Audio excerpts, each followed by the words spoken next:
ঘটনা হলো আজকে হলো আমাদের অনার্স তৃতীয় বর্ষের প্রথম পরীক্ষা।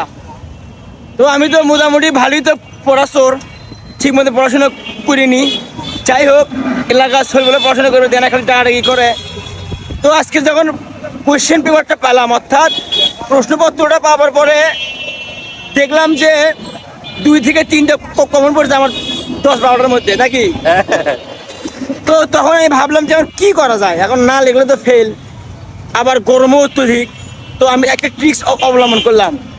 আমি মোটামুটি 1 ঘন্টা যে 2-3টে পাই, ওই 2-3টে আমি লিখছি। লেখে এমনিতেই করছি কি, কাউ মাথা ঘুরে মানে থেকে পড়ে যায়, অজ্ঞান হয়ে যায়, ওইরকম এরকম করে পড়ে গেছি। এখন স্যার বলছে এই এই এই এই এই এই এই এই ছাত্র অজ্ঞান হয়ে গেছে, ছাত্র অজ্ঞান হয়ে গেছে। পরে আমার কেন্দ্রের মধ্যে বাই করে পানি দিল মাথা, তারপরে রুটি রুটি খাওয়ালো, মাথায় পানি দিল। তারপরে বলছে বাবা তুমি কি লিখতে পারবা?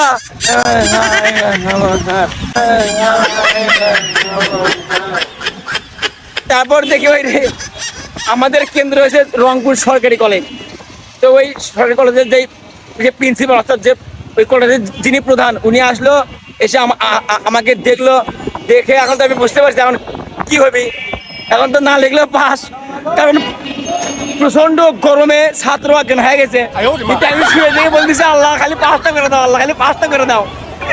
পরে কাহিনী হলো এরকম, আমাকে হচ্ছে ওই কলেজের যে বিশ্রামাগার, মেয়েদের বিশ্রামাগার, ছেলেদের কোনো বিশ্রামাগার নাই, ওই মেয়েদের বিশ্রামাগারে ফ্যানের নিচে আমাকে শুয়ে রাখলো এবং আমার খাতাটা জমা নিয়ে রাখছে।